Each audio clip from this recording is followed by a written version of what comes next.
is Liz Baxter, and I feel incredibly grateful that Liz has chosen to spend a little bit of time with us today.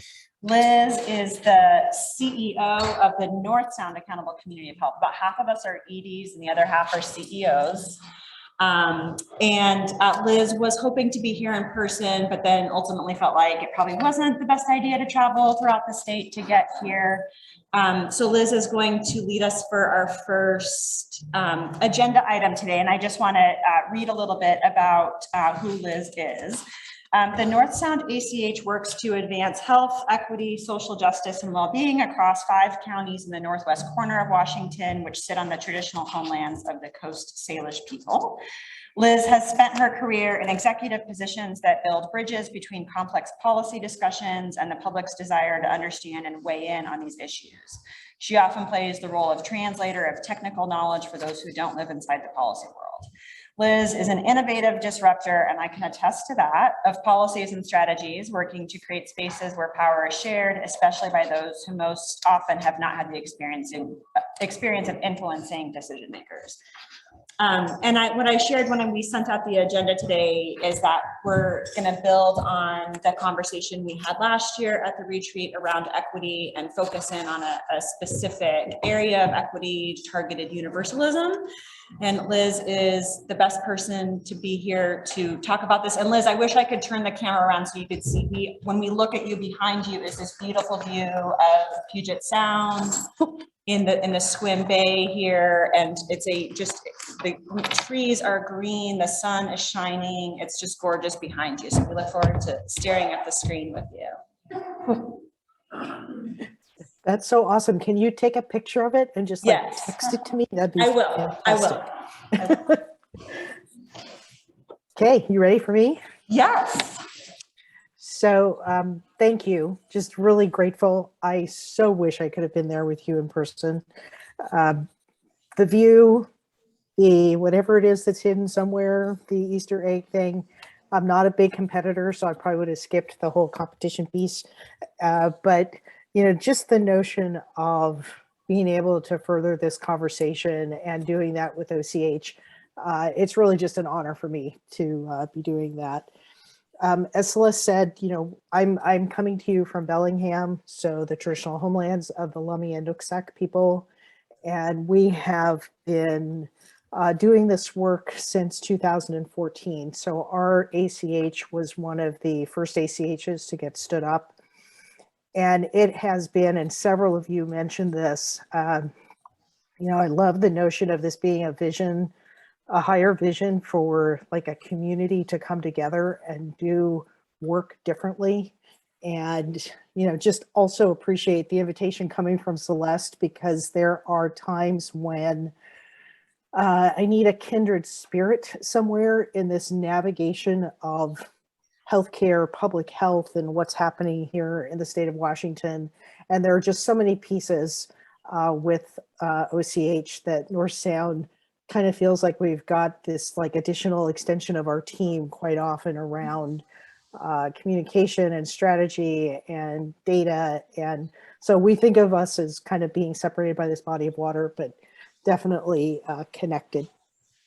And if I had been there in person, since I don't know if you're looking at like, I don't know, a humongous screen or like a tiny screen, I would have hoped that this would be more of a dialogue. So, the loss that I'm feeling by not being there is this is probably going to, at least for the first, 10, 15 minutes is going to feel like a presentation. And that wasn't my hope, because this conversation is something that is sometimes challenging, and sometimes you just have these aha moments that would be really helpful to share spontaneously. So Celeste, I may just count on you if there's somebody around the table who wants to jump in.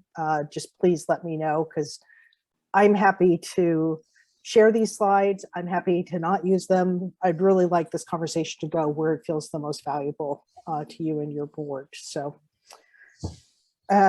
just a little bit, and you could probably go to the next slide. Thanks, Amy.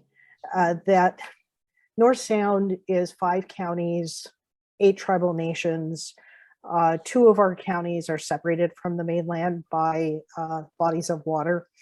And so when we think about how we work together, we very much started back in 2014 with this longer lens vision. Where was our region going to be in 10 years, in 20 years? And it was really tribal leaders at the table who inserted this notion that it was easier for us to think collaboratively together when there was no money on the table.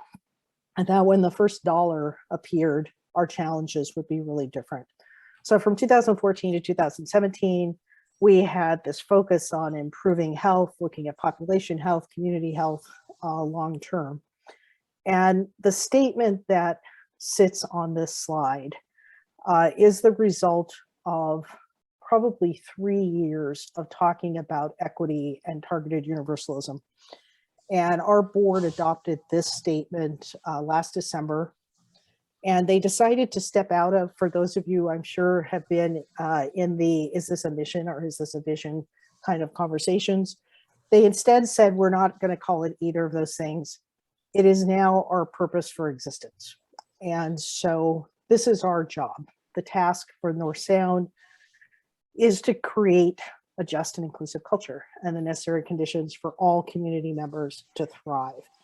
And I'm hoping over the next few minutes that you'll be able to see how this dialogue around targeted universalism actually got us to this statement that you see here.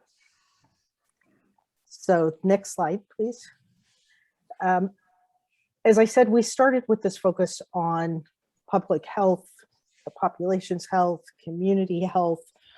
And one of the other pieces that has really influenced us is this notion of the vital conditions for well-being. You know, as you all know, being on the board, the Medicaid Transformation Project has been focused on some very specific strategies, looking at specific measures and outcomes, and they never felt broad enough for the work that we were doing. We were introduced to this framework by Shoma Saha, who used to run the 100 Million Healthier Lives campaign for the Institute for Healthcare Improvement, and now runs an organization called Wellbeing in the Nation and Wellbeing in the World. And these elements that are here, you could think about them as those social determinants of health or looking upstream, but really it's a way of saying, if indeed we want to have a community where everyone has the same ability to thrive, to be nourished, that these are the things that we needed to be focused on and be investing in. And so those are just kind of the where our board has been, how we've gotten to where we are. I think, and again, I'm just going to say there are a lot of tendrils that connect us to the work that's been going on in the Olympic region. So if you go to the next slide. So we did a training for our partners in September of 2017. And that's when we were introduced to targeted universalism. And there's a slide that I'll show you in a minute. That is the slide that was shared with us.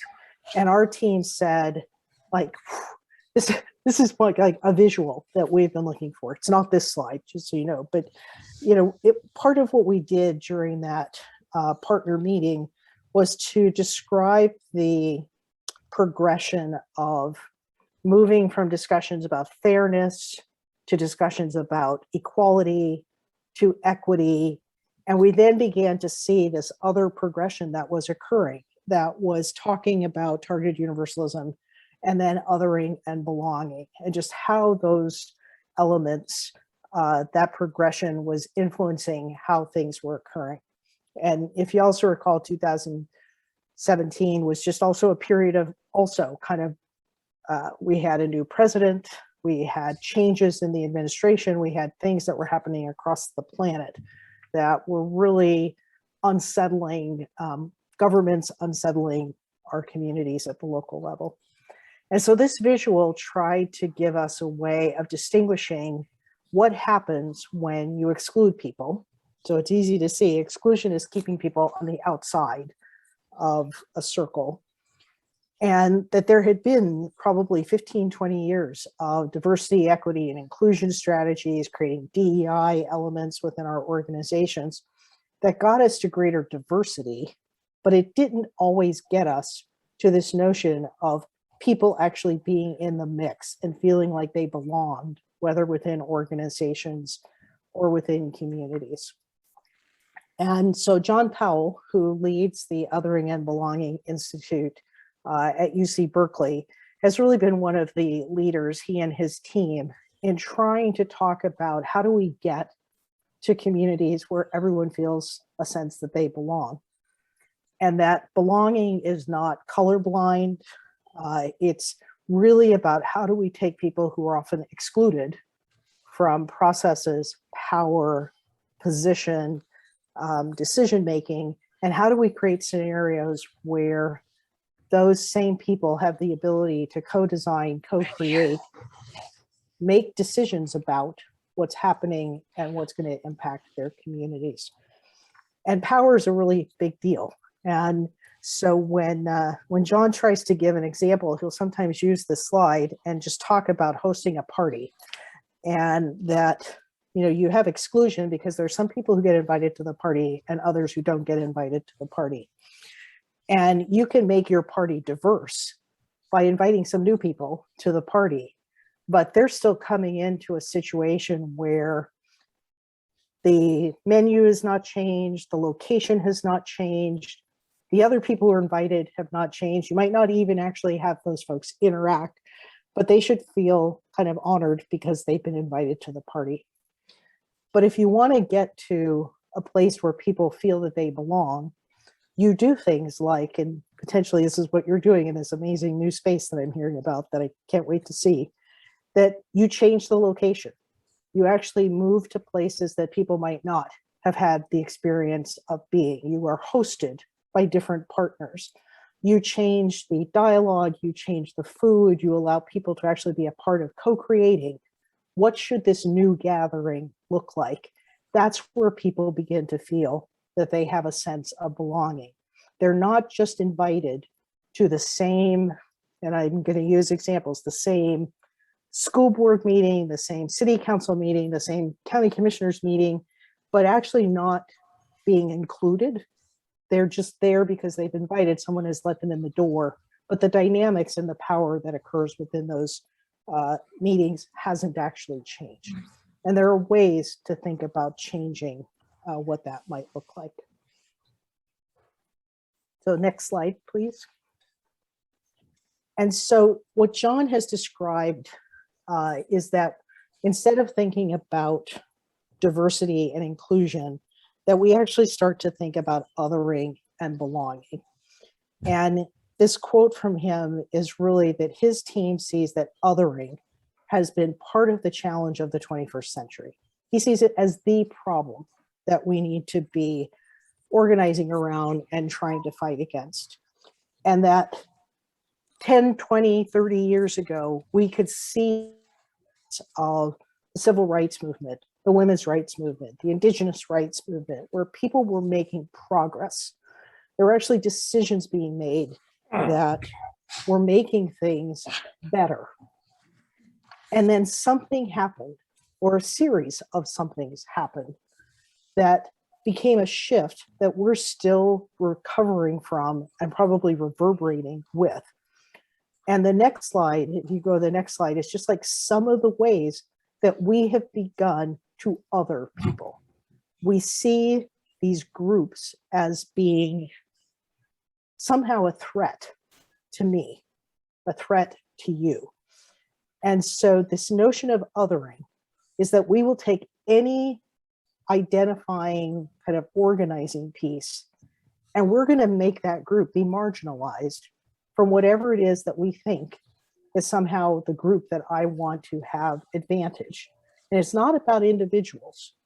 It's actually about taking groups of people and having them become the other.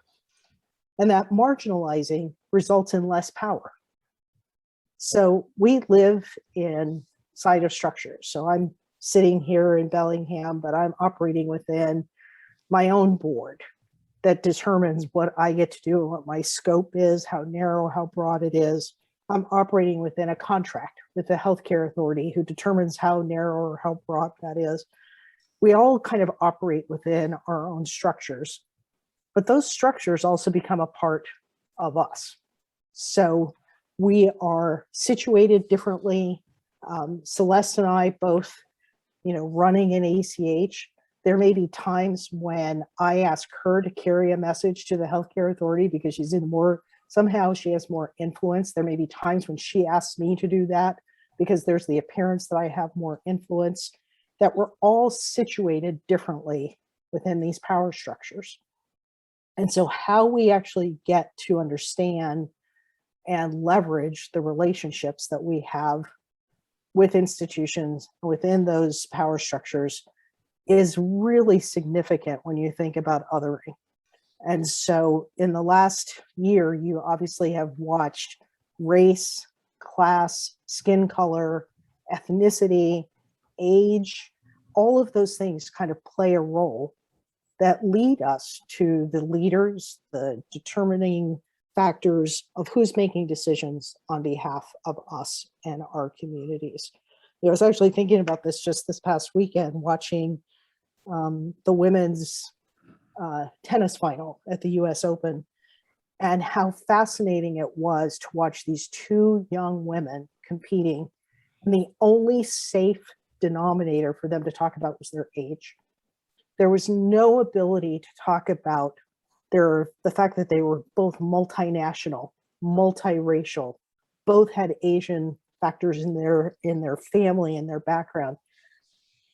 Age became the one thing that all of the commentators could talk about. They're so young. And so I had, sitting in my living room, my son saying, wow, if age is so powerful, why aren't all of the tennis winners 18 or 19 years old? Like, what is it about age?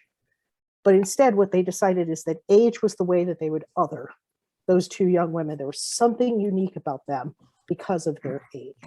And I'm trying to think that there probably were other things that made them unique to end up in a tennis final, but we couldn't actually get to thinking about that in any different way.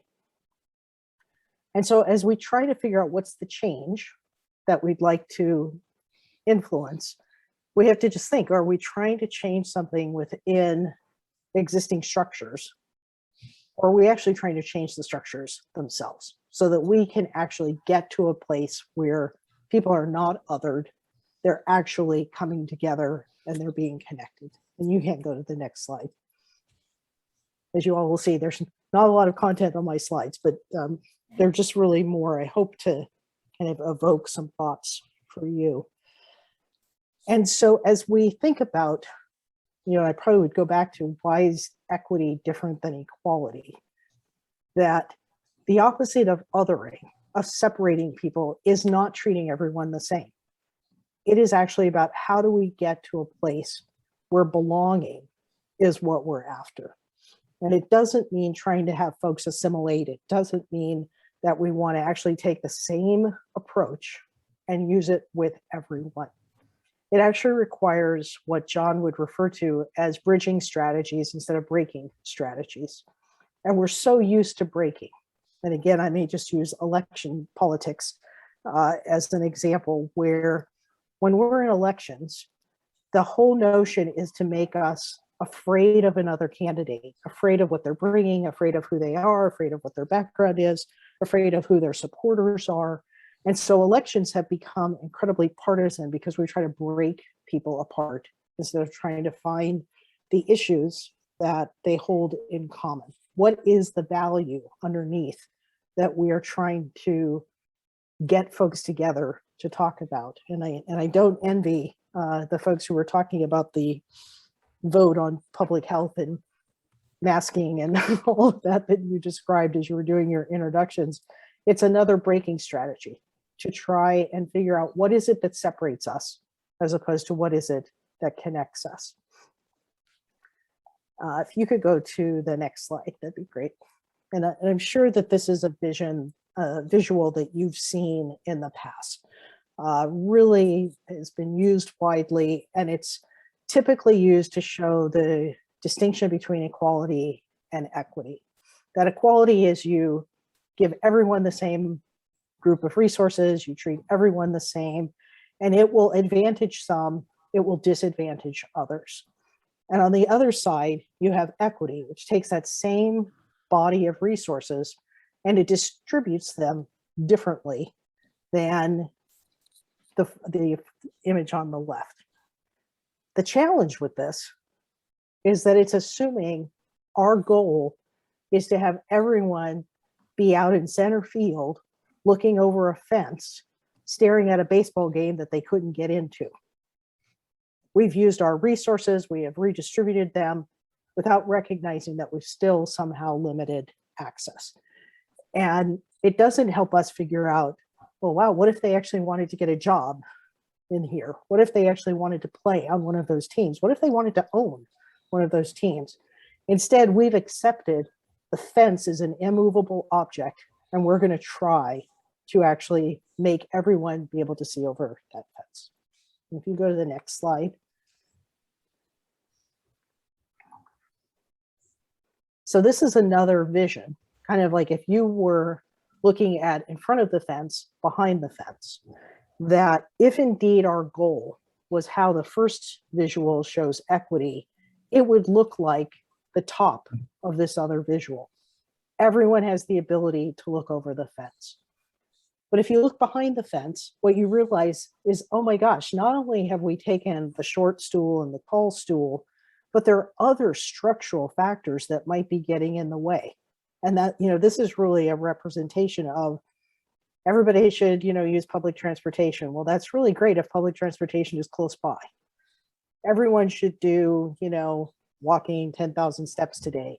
Everyone should be using their park system without recognizing that we have really different access to some of those things. So the environment is its own set of factors that will actually impact the ability to do equity, whether we're talking about distribution, because in this scenario, the stools were distributed to some, but not to all, but it looks like we made everybody have the same access. But instead, if any of those kids ended up further up the hill, it would be even harder for them. They might fall over the fence. Or if they were further down the hill, there isn't a stool tall enough to actually help them get there. And so we have to be able to look at the structural factors related to equity, as well as just how we distributed resources. So this is the slide that was introduced to us in 2017. And we had been talking about, and for those who've been on the board, for longer than others, this was back in the day when the ACHs had to produce both a project plan and an implementation plan. And if you recall, one of the 5 objectives of the Medicaid Transformation Project was to reduce disparities, advance equity and reduce disparities.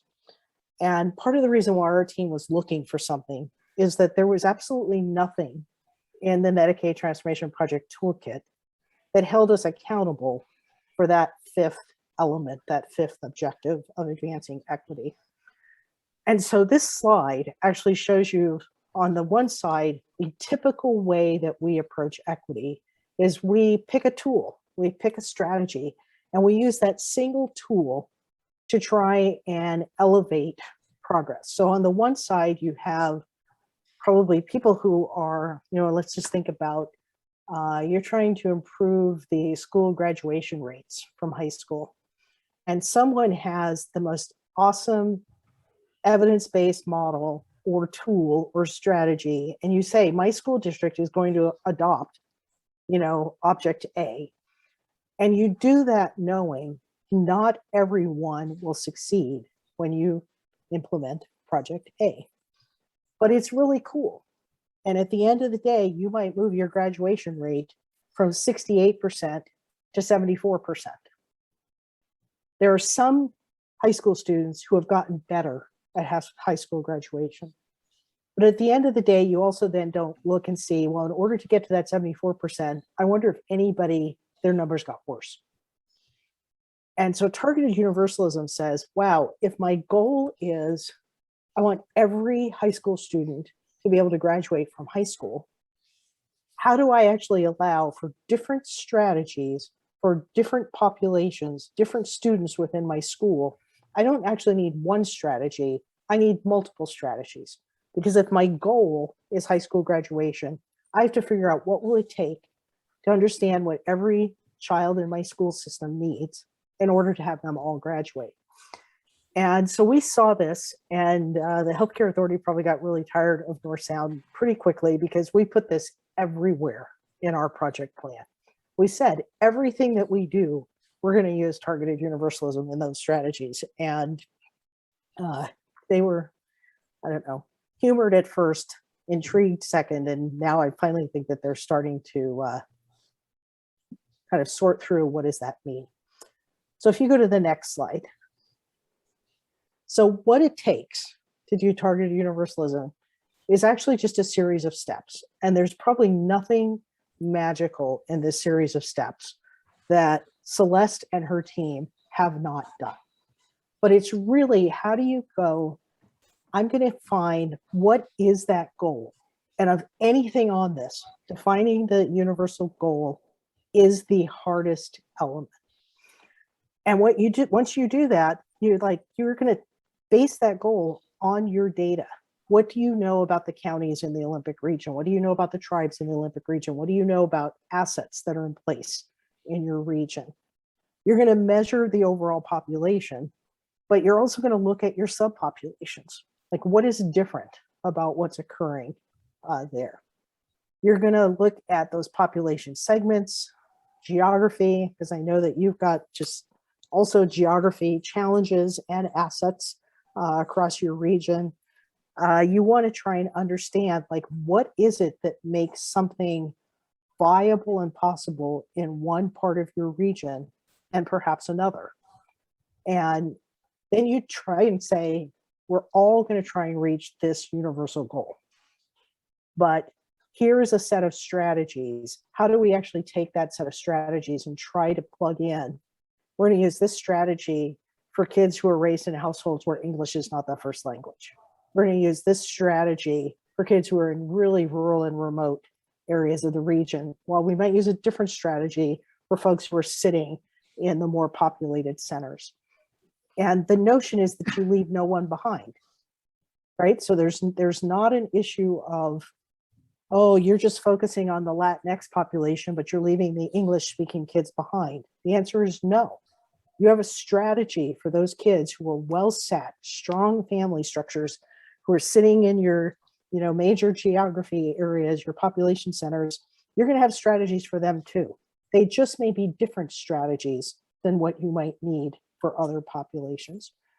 And what it does is it allows us to bridge. So if there are communities that want to use 5 strategies, that's great. If there are communities where there's only one strategy that will work for them, that's also good. Because what you as a region have decided, here's our universal goal. And just know I'm just using graduation rates or anything just as an example, because it could be that it's something else that you determine is your goal for that your region.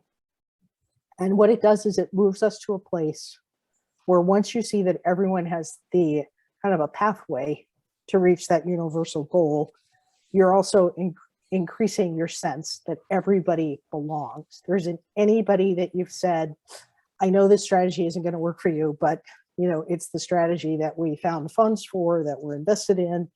We'll come back later and find a strategy that might work for you. You just say, no, we're actually going to try and figure out strategies that work for everyone. Single goal, multiple strategies. That's the heart of targeted universalism. So if you go to the next slide, most cryptic of my slides. Just going to give a couple of examples. And since the picture of you all is really tiny, so I can't actually see you in great detail. But the 3 examples that I would use, if you can imagine being in a room where at the front door, if you wore glasses, you had to leave your glasses in a basket. And then if there was something that you actually needed to see that you couldn't see, you were just supposed to go and grab any pair of glasses and use it. So if the universal goal is that everyone who has glasses, then it wouldn't matter whether you could see through your glasses or not. It wouldn't matter if the person next to me actually had, stronger vision or worse vision, as long as we all had glasses, because our goal was everybody should have a pair of glasses. Whereas if the goal was everyone can see the slide, then you actually have to have a set of strategies that make sure the glasses actually fit the vision needs of the person who has vision needs, so that everyone can read what might be up on the screen or up on a visual display in front of them.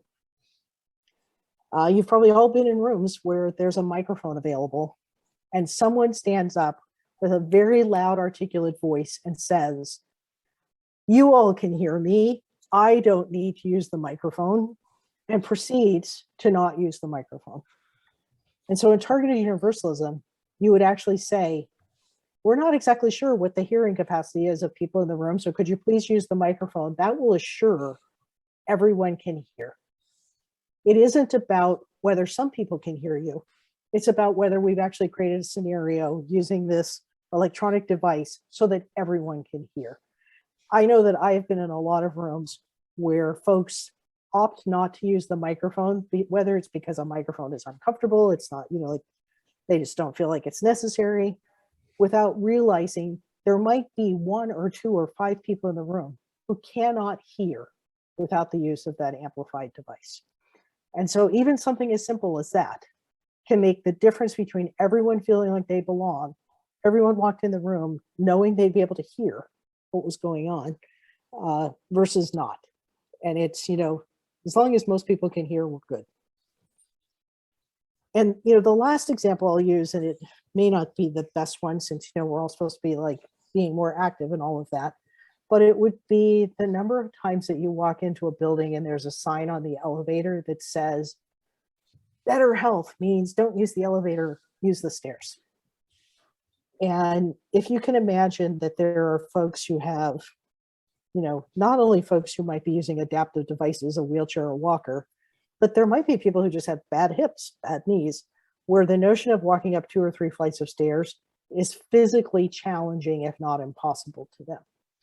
And so how we take all of the messaging that we kind of adopt and start pushing out and try to think, how would we change that message so that folks who can't walk up 3 flights of stairs don't feel like failures, don't feel like they're not part of, the whole get active movement that is happening around our communities. How do we change that language so that they also know that they belong, that there are other ways that they can take part in certain activities? We default to doing things that are the easiest without necessarily thinking, is that our goal? Is that our universal goal? And how do we actually have folks be able to reach those goals? Celeste, I'm counting on you to let me know if I need to pause. I think you're good. I think you're good. Okay. So the next piece that sometimes is really hard is if we agree that we have a universal goal and we have data that tells us a different space or a different group or a different community actually has greater needs or different needs, are we willing to change how we do investment? So equality would say city A and city B get exactly the same investment. We're very used to doing things based on a per capita, based on population, and we just kind of go, that's the way we've always done it, so that must be the way that we should do it looking forward. And instead, can we actually envision a way where, imagine a larger population center getting fewer resources than a smaller population center, based on the data, based on where the investment needs to occur, based on the fact that we're actually trying to lift everyone to a universal goal. And, I know, from my experience, 30 plus years in Oregon, that, smaller counties are used to getting so fewer resources with potentially the same expectations of outcomes, as if somehow you can do the same activities with less. And so how you get to a point where as a decision maker, you're actually willing to move funds differently because you're using targeted universalism. And your goal is to have everyone be able to reach that goal. I think is one of the biggest challenges that sits in front of our boards, again, all of our electeds, because they're used to doing the one on the left. We're just going to divide things equally. We're not necessarily going to divide things equitably so that everyone can get to where we're trying to get them to.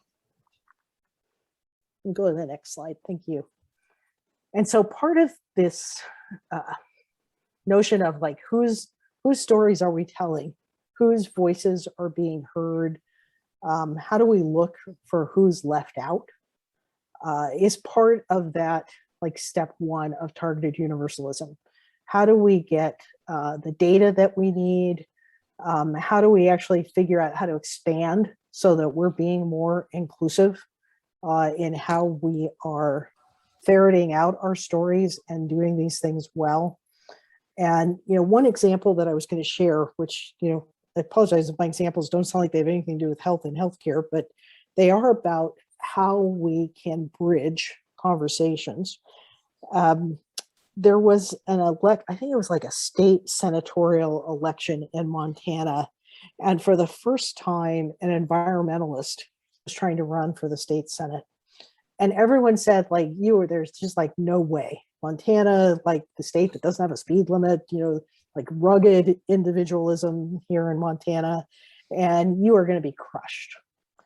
And so what this candidate ended up doing was a series of community meetings to try and figure out what do people in Montana actually care about. So able to kind of go from being the, I'm trying to think of the term that they use, like the tree hugger, the environmentalist. And what he learned over a series of meetings was that the things that folks in Montana cared about actually were in alignment with what the environmental community cared about. So he met with hunters, fishermen, farm families, long, standing generational ranchers. And they said, we're concerned about, building encroachment on our, wildlife. We're concerned about pollution in the waterways and the rivers. We would actually like to still have a place where we can go and take our kids and teach them how to hunt and fish. So we'd like to have safe spaces where that could occur. And what he ended up hearing were these stories that actually were in alignment with the environmental community. And so when he ended up putting his campaign material together, he focused on the things that people in Montana valued. And those things were actually in alignment with what the environmentalists valued. So he didn't have to sell out. And he also didn't have to kind of just give and appease people. He ended up realizing that there actually was common ground. And, I believe he's still in office. It's just, an amazing story of how can we figure out what actually connects and bridges our communities. And it's really hard to do that if you're not willing to take the time to go out and talk to folks and find out who's been left out. Who are those voices that we need to be elevating and including as we think about the narratives and the stories that we tell. We'll go to the next slide, because I think this is where it kind of comes back to you. And so, in talking with Celeste and the team, we're trying to figure out, is there something that you all could maybe take some time with and say, what would it take to define a universal goal around something that is important to OCH, where you're not trying to find the single strategy, but you're actually trying to identify the universal goal? I understand the diversity of your region as well as I can from a distance. And so one of the places that we thought could be interesting for you all is around addressing behavioral health needs. And so this was shared with me by Celeste and Amy. And, you know, what I'd love to figure out is whether you could, amongst yourselves, even though I'm not there, maybe take, do we have enough time to do like 5-ish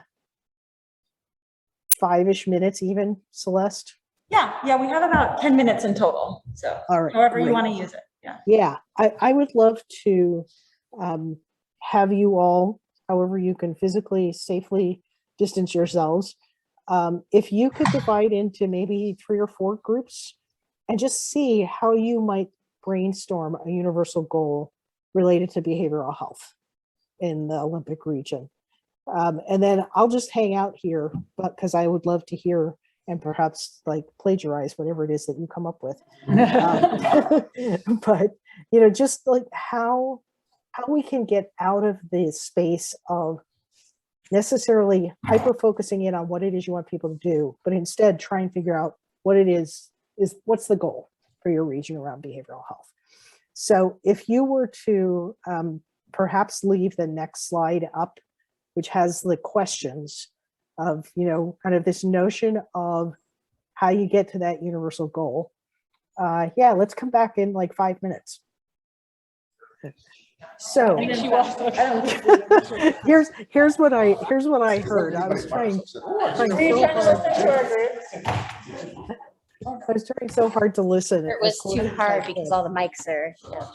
Well, I actually heard I heard quite a number of things, and so just realize that you only had 6 or 7 minutes, and you know there are some organizations that spend an entire year trying to come up with like what's that universal goal. So I hope you're just treating yourselves kindly that you weren't actually meant to solve this today, but some of the things that I heard kind of coming through. Being able to use like some plain language to describe the system. I heard a lot of you talking about like access and follow-up, like just how do people know that they've actually connected with the system? Some shared information. How do you share information back and forth, you know, across some of the providers and different parties? You probably all found yourself starting to talk about all the reasons why it would be so challenging to try and understand or get to where you're trying to get to, which is part of that exploration. Like you have to try and understand what makes it more challenging here and more challenging there. But I actually heard, with my limited ability to hear from all the microphones, like some really fascinating common language being used across the microphones, across the tables. So it is just, are you willing to go, everybody in our region should have access to behavioral health?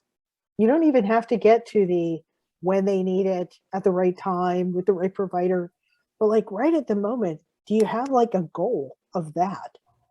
And then you try and figure out, so like, what are the strategies that would need to be in place in order for that to be true? And I mean, just know this is not unique to Olympic, because it's not true in King County, it's not true in North Sound, it's not true anywhere. But sometimes the ability to get creative might be easier in smaller communities because you have the ability to know who are the partners that can come into a room like this, who's willing to actually do that deeper dive.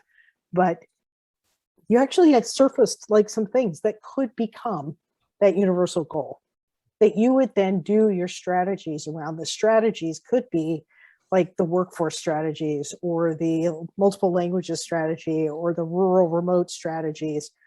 But if at the end of the day, your goal is there will be a moment in time when anyone who has a behavioral health need in the Olympic region knows who they can call to reach out for help, that would be like amazing.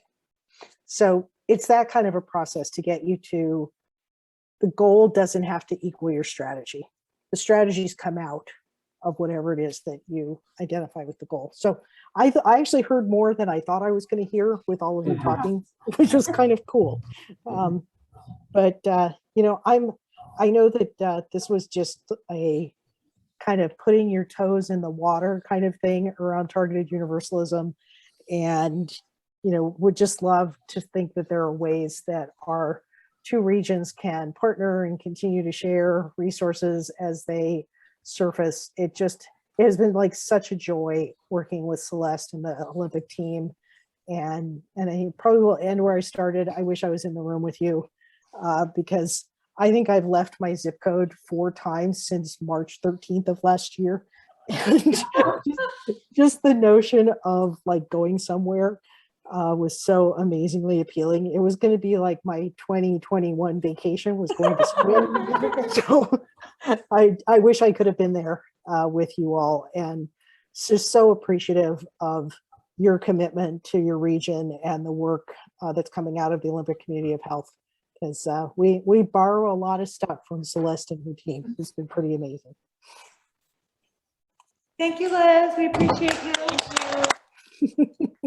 All right. Enjoy the rest of your day. And I'm waiting for the picture of like. I will. I'll send it to you. All right. Thank you all so much. Thank you. Take care. Thank you. Bye-bye.